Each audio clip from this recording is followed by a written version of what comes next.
Brothers Grimm, The Six Swans. Once upon a time, a certain king was hunting in a great forest, and he chased a wild beast so eagerly that none of his attendants could follow him. When evening drew near, he stopped and looked around him, and then he saw that he had lost his way. He sought a way out, but could find none.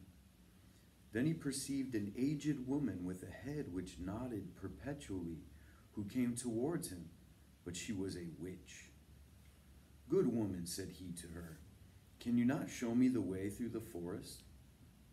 "Oh yes, Lord King," she answered, "that I certainly can, but on one condition. If you do not fulfill that, you will never get out of the forest and will die of hunger in it." "What condition is it?" asked the king. "I have a daughter," said the old woman, "who is as beautiful as anyone in the world and well deserves to be your wife. And if you will make her your queen, I will show you the way out of the forest." In the anguish of his heart, the king consented, and the old woman led him to her little hut where her daughter was sitting by the fire. She received the king as if she had been expecting him, and he saw that she was very beautiful, but still she did not please him, and he could not look at her without secret horror. After he had taken the maiden up on his horse, the old woman showed him the way, and the king reached his royal palace again, where the wedding was celebrated. The king had already been married once, and by his first wife had 7 children, 6 boys and a girl, whom he loved better than anything else in the world. As he now feared that the stepmother might not treat them well, and even do them some injury, he took them to a lonely castle which stood in the middle of a forest. It lay so concealed, and the way so difficult to find, that he himself would not have found it if a wise woman had not given him a ball of yarn with wonderful properties. When he threw it down before him, it unrolled itself and showed him his path. The king, however, went so frequently away to his dear children that the queen observed his absence. She was curious and wanted to know what he did when he was quite alone in the forest. She gave a great deal of money to his servants, and they betrayed the secret to her, and told her likewise of the ball, which alone could point out the way. And now she knew no rest until she had learnt where the king kept the ball of yarn, and then she made little shirts of white silk. And as she had learnt the art of witchcraft from her mother, she sewed a charm inside them. And when the king had ridden off to hunt, she took the little shirts and went into the forest, and the ball showed her the way.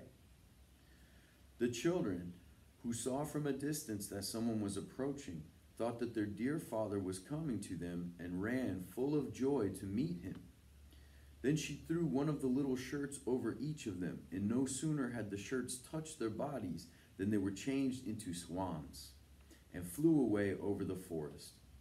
The queen went home quite delighted, and thought she had got rid of her stepchildren.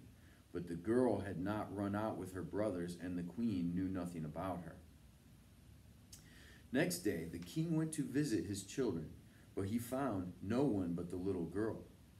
"Where are your brothers?" asked the king. "Alas, dear father," she answered, "they have gone away and left me alone."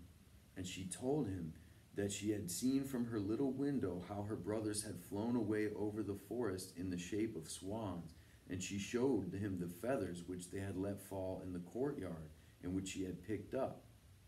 The king mourned, but he did not think that the queen had done this wicked deed.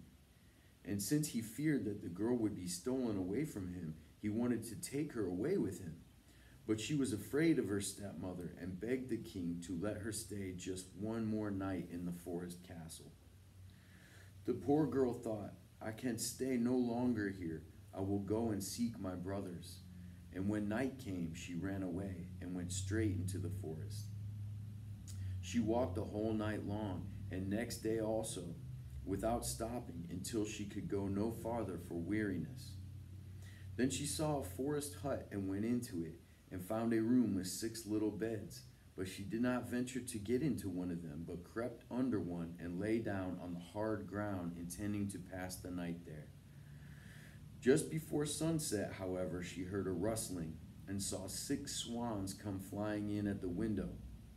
They alighted on the ground and blew at each other, and blew all the feathers off, and their swan skins stripped off like a shirt. Then the maiden looked at them and recognized her brothers, was glad, and crept forth from beneath the bed.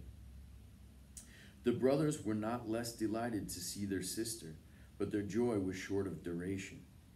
"Here you cannot abide," they said to her. "This is a shelter for robbers. If they come home and find you, they will kill you." "But can you not protect me?" asked the little sister. "No," they replied. "Only for 1/4 of an hour each evening can we lay aside our swan skins and have during that time our human form. After that, we are once more turned into swans." The little sister wept and said, "Can you not be set free?" "Alas, no," they answered. "The conditions are too hard. For 6 years you may neither speak nor laugh, and in that time you must sew together 6 little shirts of star flowers for us. And if one single word falls from your lips, all your work will be lost." And when the brothers had said this, the 1/4 of an hour was over, and they flew out of the window again as swans. The maiden, however, firmly resolved to save her brothers, even if it should cost her her life. She left the hut, went into the middle of the forest, seated herself on a tree, and there passed the night. Next morning she went out and gathered star flowers and began to sew. She could not speak to anyone, and she had no inclination to laugh. She sat there and looked at nothing but her work. When she had already spent a long time there, it came to pass that the king of the country was hunting in the forest, and his huntsmen came to the tree on which the maiden was sitting. They called to her and said, "Who are you?" But she made no answer. "Come down to us," said they. "We will not do you any harm." She only shook her head. As they pressed her further with questions, she threw her golden necklace down to them and thought this would satisfy them. They, however, did not cease. And then she threw her girdle down to them, and as this also was to no purpose, her garters. But by degrees, everything that she had on that she could do without, until she had nothing left but her gown. The huntsmen, however, did not let themselves be put off by that, but climbed the tree and fetched the maiden down and led her before the king. The king asked, "Who are you? What are you doing on the tree?" But she did not answer. He put the question in every language that he knew, but she remained as mute as a fish. As she was so beautiful, the king's heart was touched, and he was smitten with a great love for her. He put his mantle on her, placed her before him on his horse, and carried her to his castle. Then he had her dressed in rich garments, and she shone in her beauty like bright daylight, but no word could be drawn from her. He placed her by his side at the table, and her modest bearing and courtesy pleased him so much that he said, "She is the one whom I wish to marry, and no other woman in the world." And after some days he united himself to her. The king, however, had a wicked mother who was dissatisfied with this marriage and spoke ill of the young queen. "Who knows," said she, "where she comes from? She is not worthy of a king." After a year had passed, when the queen brought her first child into the world, the old woman took it away from her and smeared her mouth with cow's blood as she slept. And let me explain why she did this. The old woman was trying to make the young queen seem, after she had her first child, that the child had been eaten, okay? I know that's a little scary, but we know that it's not true in the story, but I just want to explain how this works here. Then she went to the king and accused the queen of being a man-eater. The king would not believe it and would not allow anyone to do her any injury. She, however, sat continually sewing at the shirts and cared for nothing else. The next time, When she again bore a beautiful boy, the false stepmother used the same treachery, but the king could not bring himself to give credit to her words. He said, "She is too pious and good to do anything of that kind. If she were not mute and could defend herself, her innocence would come to light."